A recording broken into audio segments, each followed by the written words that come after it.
Hello and welcome to another coaching video, and in this one we have a bronze Viego with a bronze Nunu. Now, I will admit, this Viego player had an absolutely beautiful KD8 game, and I looked at it and said, that's not the game of someone who's bronze, but obviously has 180 games, was bronze last season, is bronze this season. Something's wrong if you can have that kind of game. What prevents you from getting at least silver?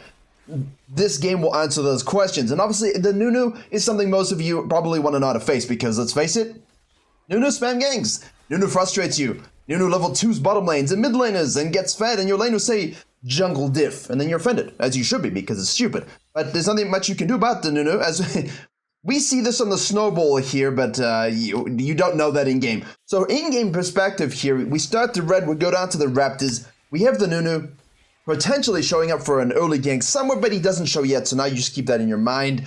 And obviously don't forget that the bronze course is out, so if you want to become a better jungler, avoid having resets and win any game you play. In addition to the free jungle improvement PDF available on Virkayu.gg, there are also copious amounts of courses and coaching for your specific MMR. One of those is the Iron and Bronze course, which allows you to get to silver, along with a silver course that allows you to get gold, a beautiful bundle of everything you need to escape Elo hell. In Bronze and in Silver, the video course will basically deconstruct why you do what you do and how to fix those things that are holding you back. Why spend hundreds of hours figuring out what it takes to become a gold jungler, when instead you can have all of the information distilled directly into your veins, such that you can have it in a few weeks. That sounds pretty good to me if you can apply the principles that quickly. Head to Virkayu.gg, the jungler's learning paradise. Alright, so that gave me an opportunity to fix my mouse because it wasn't working. Actually, nothing was working. Keyboard wasn't working either. So we do our red side quadrant, we see the Galio go in on the Fizz, and now we're going to cut down here and be like, yes, yes, I will gank this lane. I mean, I've coached this so many times. I don't understand this early quadrant into ganking. Like, what are you expecting to happen? It's a level 3 Fizz with flash. You're not killing him from this angle. It's just not happening. But we did see the Nunu show bottom lane, and we go, right, red buff on the Nunu, 12 CS, cool, as blue side is available. I could take that. At the same time, if he has any idea that you're doing that, then he's just gonna do the same thing, vertical jungle you, and then gank your bot lane 25 times. That doesn't sound good. And it's a Scion. So you could snowball your Darius, and you could snowball him. But it's a Scion, so he's going to be useful no matter what. Well, if he plays tank and doesn't go AD and int, there's only one person that can do that. The rest of you play tank and become monster team fighters, please. Now, Viego in this particular regard, like this is the kind of stuff, right, that like this should be pinged and seen because you can see that. You know, this is the kind of stuff that really costs you wins. Now, in the game that he played early in his match history, and you can see him, you can go and have a look at it, you know, it was a great game. I'll slow the mechanics there, but that's okay. We get the chunk off. Goes the flash out. I like that little cut. I like it. Now, are we going to overcommit here? Let's have a look. There it is here. We burn another flash. See, if we die, right, now we compromise ourselves. That's why I'm watching this. Because as soon as you burn the Nunu's flash, and I think this is a common theme for bronze junglers, as soon as you get the sum and the huge tempo advantage, what's the Nunu going to do once he flashes down here, right? You get this crap automatically. Now he's going to go back to base. He has the first assist. He's going to go topside now most likely afterwards. Or he could just, is he seriously staying out? Or he could stay out. Okay, I don't recommend it, but he could. And what you can do then, see, if you're a Nidalee here, basically what you're doing is you're pushing him off, burning his flash, taking this, and you're going to basically float across, take this one, camp here, put traps, put wards. As soon as he shows up, you're killing him again, taking all of his stuff, diving the sucker here, and now you can either go back to base and counter gank the Nunu again, or we can loop back around tier 2 red buff and reset.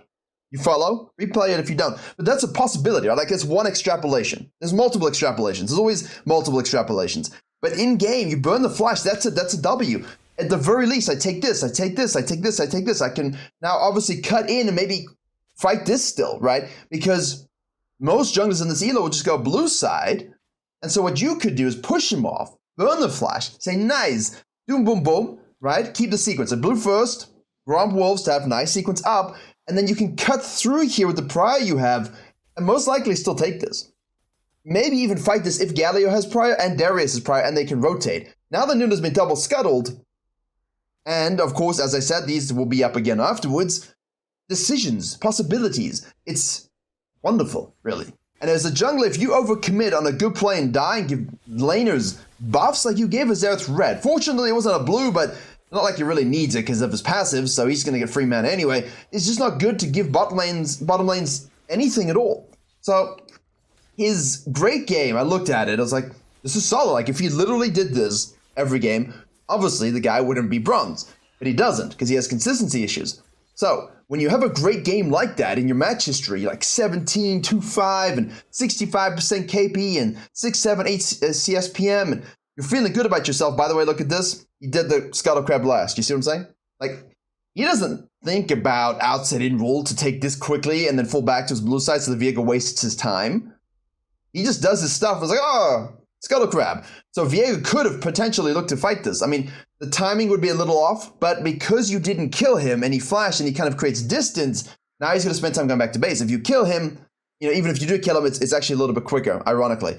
I know the memes about it, but point is we have an advantage here. And you know, even if he does take this, at least we'd be able to shadow a counter gank mid lane or something like that. Or shadow a top lane counter gank, you know what I mean? So there are possibilities here outside of just denial. Like in bronze, I would focus very heavily on your own econ. So even if you weren't even thinking about this, at the very least, cool, I burn his flash, take.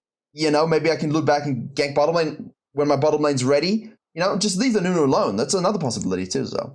It always adds up, my friends. It always adds up, but watch the good game you play, then go watch the replay of this kind of game and realize the difference. See, now, people kind of took my Platinum coaching, the recent one, completely out of context. Because now you're looking at it, right? This is what you guys were worried about from the gank. You're like, yeah, but there's Sejuani. There's a minion wave. Don't run into the wave when it's free. If it's attacking the turret and it's not going to be looking at you, and the bottom lane is detached, and you're full HP, and they're like quarter HP, most junglers early game should be able to handle that, especially when they have no sums. But if you're half HP, right, because your clear wasn't good, then obviously don't go for it. The whole point was to say, look, this is a nice cleanup. Now, in the meantime, right, while we did that gank there, all of that aside, we see the Nunu cross the mid lane. We press tab.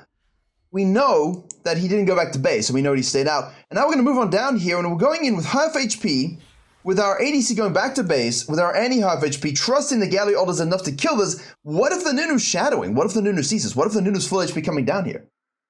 The risk is too high, in my opinion. You know, basically, if you look at it from a straight-up resource department, 3v3, they have all the HP advantage. And you just don't know about the Nunu. So we're going to go in here, we're going to hit the W, which of course is nice, and we're going to miss that one, but we're going to try and kill the Xerath. The Galio comes in, we're forced to flash out. And now we're basically saying, cool, look how great we are. What a nice, magnificent gank. Yeah, but Nunu can show up, Fizz can come out of base. There's too many questions for me. We're coin flipping this. Oh, look, Nunu's here.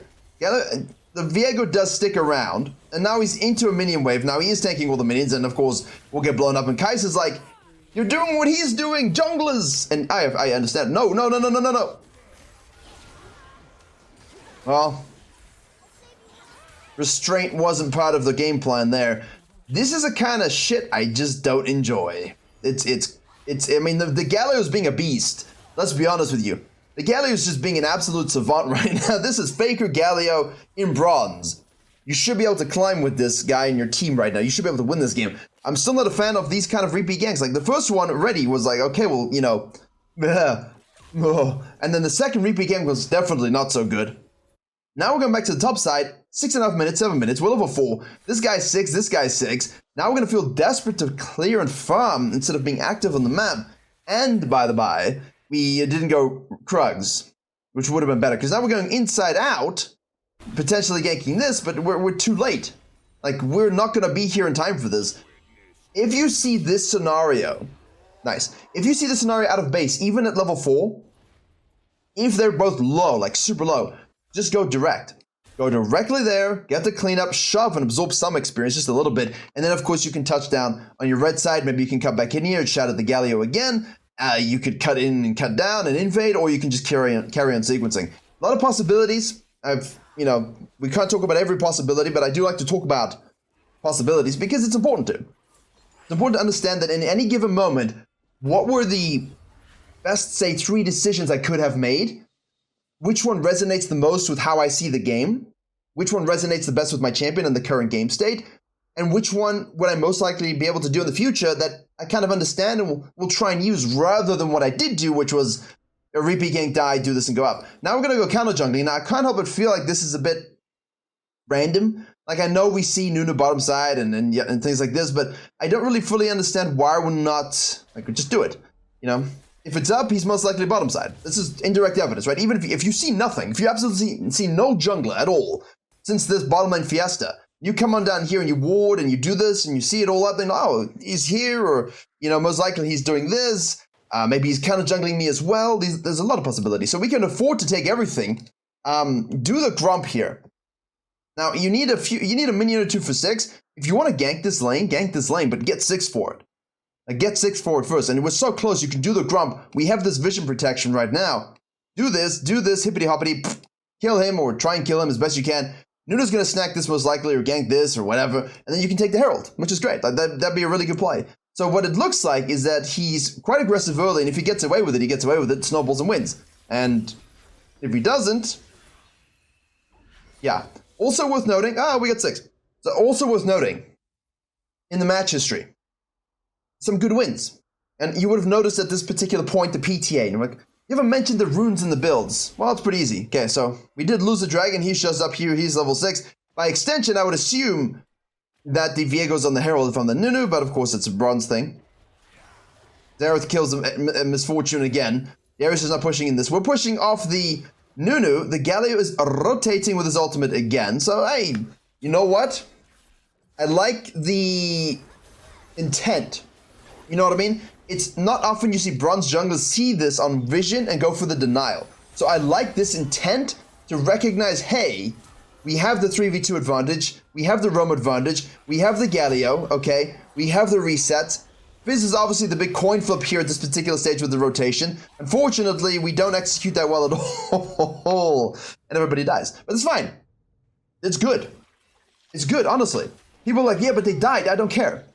I would like to see more people in bronze go, I have numbers advantage, let's do something about it. I'd rather you mechanically mess up the right decision, learn from it, than avoid that decision because you're fearful that you can't make it work. You're not going to get better at it otherwise, right? It's worth the practice for these 3v2 dives. It's worth the tower juggling aggro. It's worth getting better at your mechanics. Now back to the point in hand. We could have just snacked this easily and freely, but again, it's a Nunu. I like the intent of, hey, can I push him off with the numbers? True, but again, it's a Nunu. And the biggest reason that this Viego loses some games is because he goes PTA. And he changes his build every game. So bronze junglers, when you've picked your champion and you see, oh look, I'm climbing with this champion, keep the build. Keep the methodology consistent. Make that stress of champion go down, right? Down all the way here so you can focus on jungling. You don't have to think about your champion. You don't have to think about your runes. You don't have to think about your atomization. All you have to think about is jungling. The sandwich of jungling. That's all you really want, right?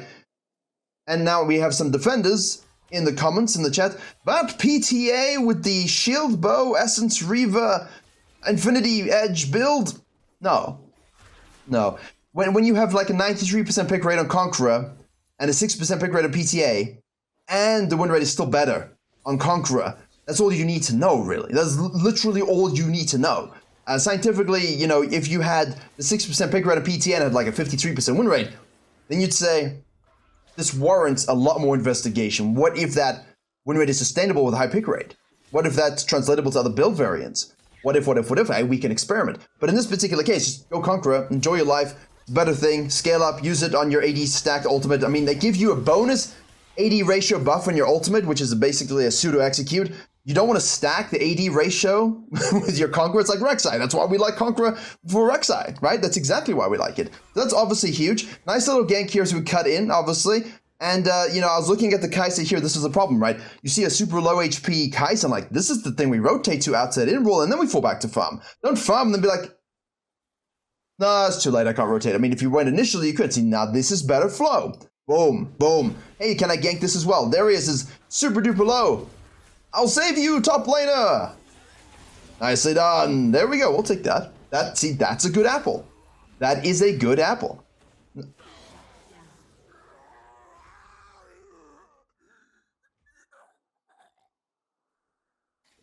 I say nothing. I'm saying nothing. The Fizz and the Zerathonam. Boing. Lovely. Absolutely lovely. So the Viego, again, you know, he's 136. He's had some good actions, and I could totally see why this would end up being like a 17-kill game win. But then when he starts messing around with his itemization and rune sets, instead of keeping them consistent, he loses that consistent understanding of what that damage profile is going to be, you know what I mean? If you change your items every single game, you're not going to have the same understanding, you know, of what you need to do in certain scenarios in order to get a kill or to take the fight or the 3v3 or the 2v2. You know, the breaking, like once you have Kraken and you're level 8 and you have Conqueror stacked and things like this, when that's consistent, you can take known fights, known outcomes. You understand what's going to happen. If you keep changing it, you have no idea, right? Hey, I won this fight last game, but then I was going Shieldbow and had PTA, and now I'm playing Kraken Slay Collector and I have Conqueror. There's no consistency. So do I win this fight or do I not? And you don't know. And you're just altering the variables too much. So keep those variables consistent. That's all I'm going to say on it.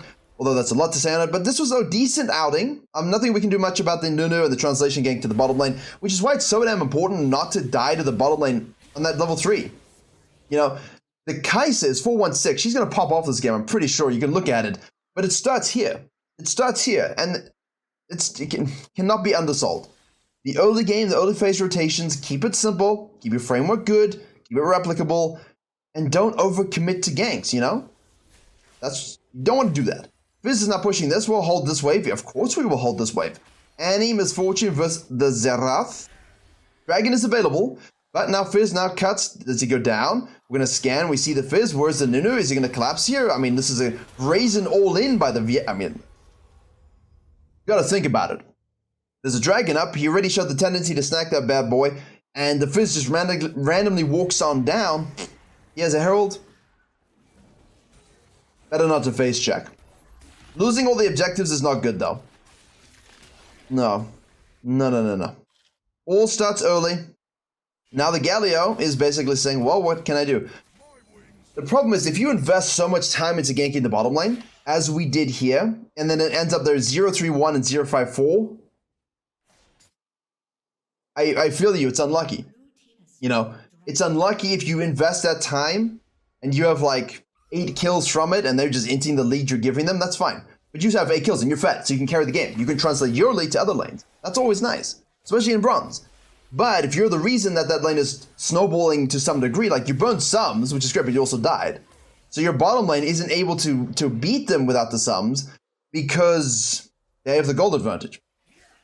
It negates a lot of that as well. And obviously, it's just a skill issue. Like, your bottom lane just could be bad in relation to the enemy bottom lane. End of story. That's why it's important you get fed. If you're dead, you can't get fed. End of story as well. 2 stories, 2 endings with the same conclusion. You don't get fed. Now we're going to move on down here. We're not scanning. We have a control. We don't have... Wait. Excuse me. Language. Kai'Sa is going to blow us up. Almost does.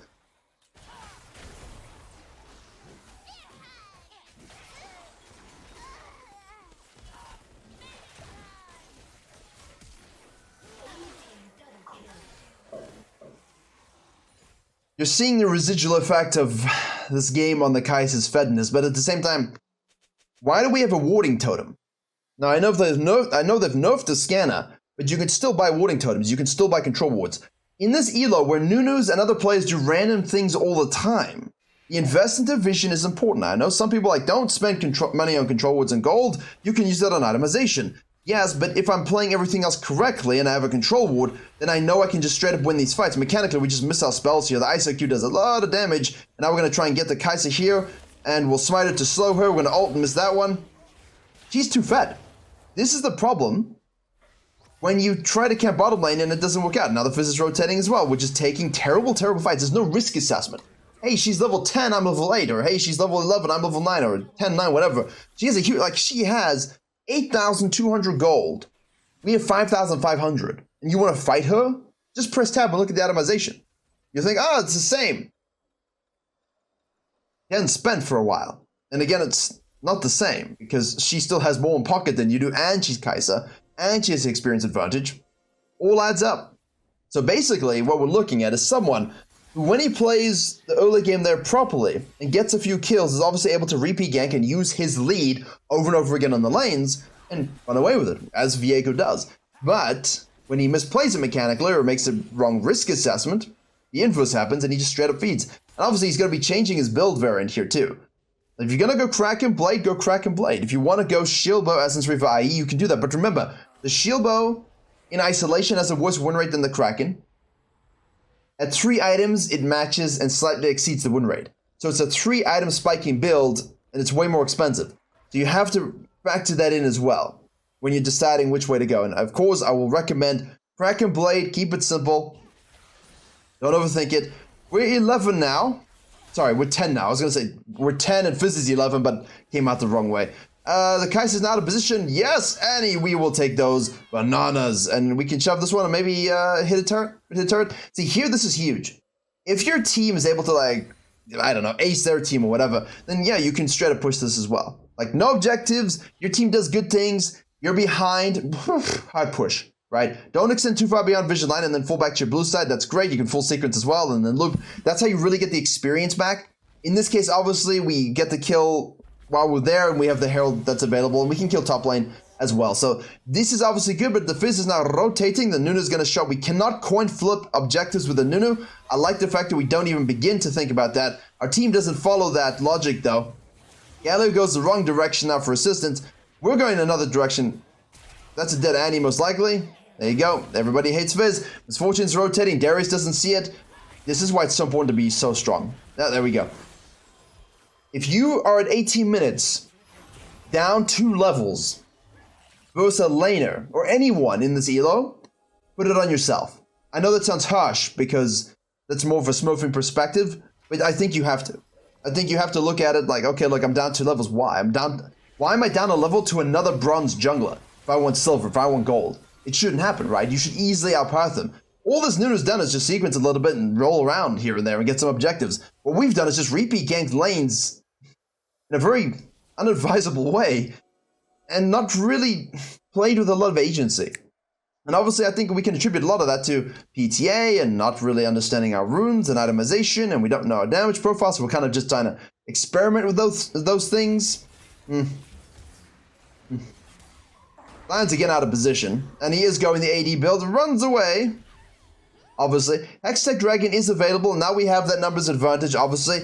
Can we rinse and burn this ADC? Can you come, ADC? Just run, there we go. Can we do this with Fizz mid lane? Sion is obviously gone. Quickly burn this before Nunu shows up and coin flips a steal. Terrible smite, but we get it. We need experience. There's a Nunu, level 12. Like, you're down 2 levels to a Nunu in bronze. A lot of it's just like this random repeat ganking. There's no flow, right? There's no quadrant clearing, no quadrant sequencing. That's a problem.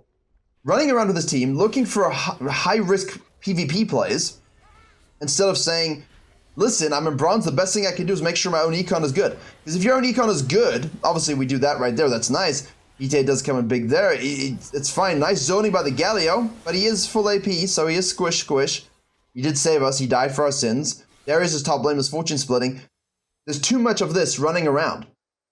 Take the dragon, boom, cut into if necessary, right? Always path towards where your team wants to be if possible. Now you've done that, now we can path outward and base. Then we can do the same thing again. Or we can join our team, or we can split a bit, or we can shadow the Darius in this side. But we're just taking random camps here and there. Like, it's 20 minutes and we finally finish our Moss number. It's too slow. Like, I'm taking a camp, I'm going back to my team, I'm looking with my E, it's kind of obvious, and I'll take this camp, but I'll do the same thing again. Think about it in terms of quadrants and sequencing, right? Doof, cut, or out of base, do it, and then cut, and then do it again. Now look out here, nothing, okay, do this, now can I do something again? Okay, now I can do this. Quadrants and full sequencing, keep your own econ strong, look to hold and push waves when necessary, and stop coin flipping terrible ganks when it doesn't make sense, when the risk is too high. I don't care if you get an assist here and there or your team cleans up. It's not good for you if you want to carry. And obviously, please have a scanner. Control wards and scanners keep the vision control. Please. Ironically, it does work when you're behind to have the warding totem, but you can swap back and forth. There's no rule that says you cannot. Although a scanner is typically 99% going to be better for you, just in case you want to go for those ganks. Nunu's out of position now and will also die, so beginneth the coin flip, I think. Well, they split push most likely. Darius goes in and gets killed by the Kai'Sa. Misfortune's just splitting here with no mana. And now instead of just saying, hey, I'm going to do red, can I hold this? Or hey, I'm going to do red, can I base and spend my gold? He's just, again, running from the front. That's a big problem too when you're playing a Viego or any sort of assassin. When you're playing Kraken, you have to think about him a lot more like an assassin, which people don't do. And they just run at them from the front. Like, they can reposition and stun and CC you. Like, there's no risk from their part. They're just like, okay, we'll disengage. I mean, Gallery's had a fine game though. Like, if you have this Gallery in your team and you're in bronze, play around it and win. You'll win, definitely. And go Jarvan. Go Jarvan. Just go Jarvan. You can full clear in Jarvan. You can also do a quadrant and cut down and react. It's a nice Rokin champion for everybody in any elo. You gain some free wins. Yeah, but you got to look to flank. Like, you can't just run from the front. You got to look to go from behind, scan, control ward. Go from behind, scan, control ward, all the good stuff. Now, is it like we've gone Collector? Why have we gone Collector? For what purpose? Why do we go Collector?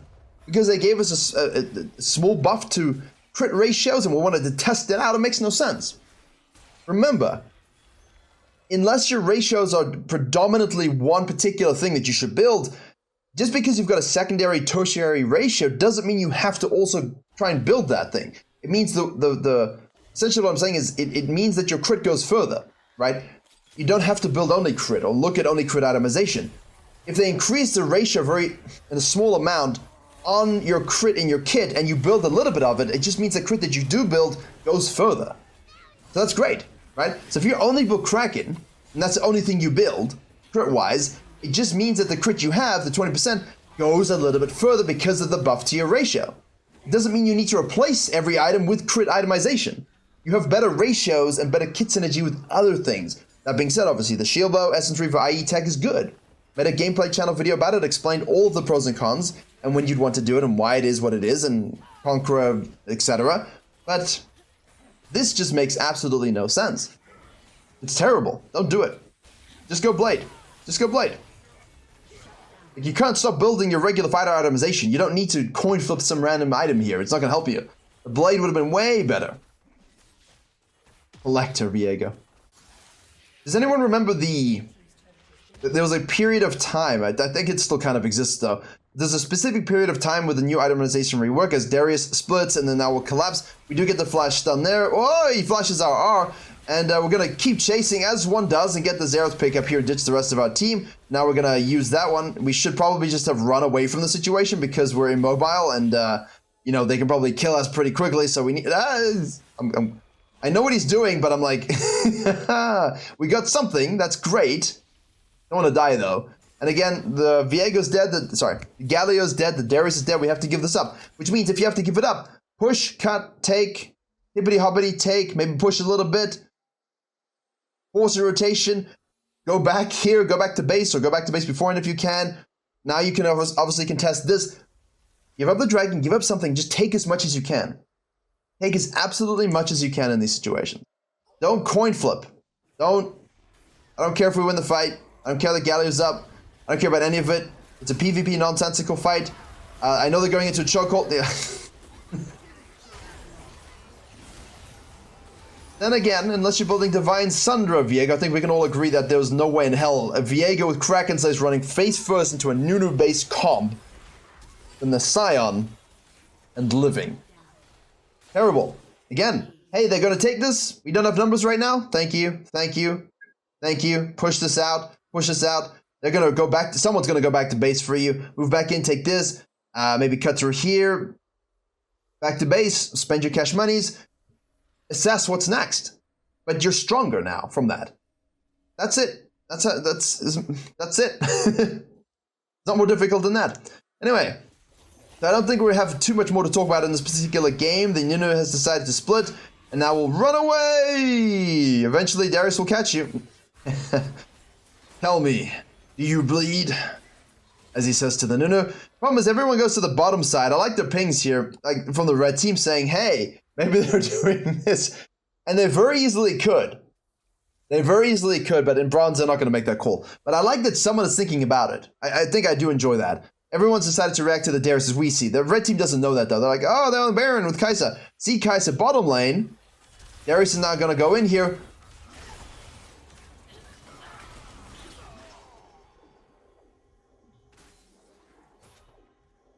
Oh. So as I said, the reason why we like all of this consistency is so that we can refine our mechanics, become better at our champion. And for you bronze players, ARAM, playing ARAM before, learn what champions do, learn their cooldowns, learn how to build them. Just U.GG is free. Mobalytics is free. You can go ahead and use these sites and try items and just keep them consistent. Look at the data. That's it. Sion's now moving to the mid lane, gets Everfrosted, and he's just basically going to most likely run away. But yeah, the mechanics, I do understand, obviously. You're not going to see the best mechanics down here, but then again, we see some rough mechanics in every elo of this coaching channel. You've seen this, right? Even in Diamond, we see some weird things, differences. We expect them to be at least good at those mechanics. But that's why you keep your itemization consistent, your champion pool consistent, so you can get better at them. Like the Darius Kai'Sa here was just weird, but Kai'Sa had some nice moments. You know, she had some nice moments. Keep that stuff consistent. We're 497 now. I don't think we can blame anyone at all. And I think this is more typical of his jungling, because there's no ways you have almost 200 games of bronze, have a couple 17 kill pop-off games, and be like, my teammate's holding me back. Because you see what I did? This is how you play most of the time. And because you change too many things, that's what causes you to play like this. High risk, low reward, low econ jungling will always keep you bronze. Especially PvP wise. See, this is better from a flanking perspective. Which is great, obviously. This will give us a Baron. This will give us a Baron. This was better, you see. It wasn't. We didn't really have to do anything, let's be honest. But it was a better angle of approach. We saw this here. We can flank from the side. We can pick a target we want to execute and kill. It's much better. I don't know why we've gone to the Raptors instead of just doing the Baron. Just do the Baron. Just do the Baron! Please! Burn it! Kai'Sa cannot steal it. You have Smite. There you go. I don't know why she's contesting either. Same point, right? Absolute same point from the Kai'Sa's perspective. They're taking Baron. My team is nothing. What can I do? If you guys are low elo, same thing. Shove, shove, take this, shove, pull back. While they're busy here, and you have no team, don't die coin flipping this. Just go and take something else. Take all of the shove waves a little bit, so that they spend some of the time with the Baron pushing back down. End of story. It's really good to do that. Really good to do that. We now have Blade of the Ruined King, although the Collect is really just... Berserkers kind of irritate me too. Like, we should be with Merc Treads. Why do we have Berserkers and Collector? They cannot be recommended anywhere. They CS clear that. Okay, or not.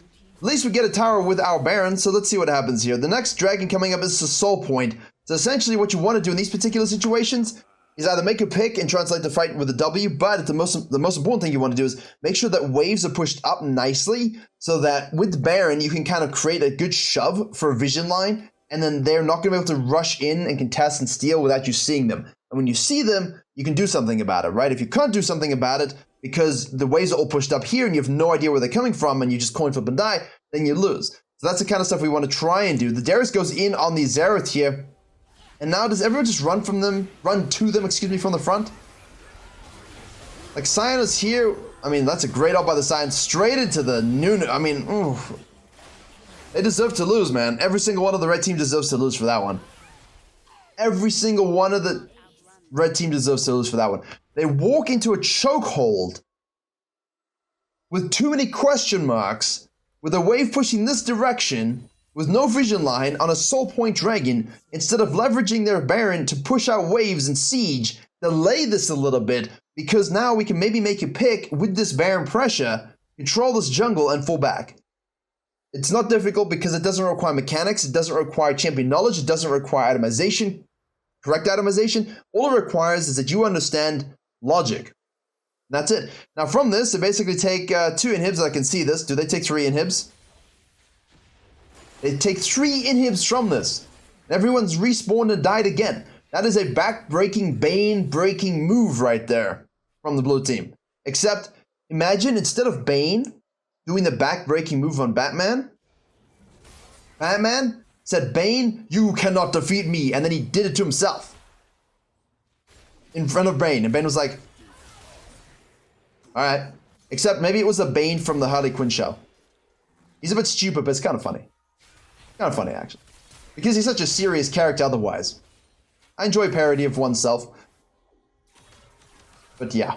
I can't explain to you why we'd run into a chokehold front to back versus a Nunu Scion, Kaiser Xerath, over and over and over again. That's team comp experience. We'll get better at that, no stress. But itemization, efficiency, high risk, high reward, focus on your own econ, nice fluid, quadrants at the very least. Can I do something? No, do a quadrant. Can I do something? No, do another quadrant. Can I do something?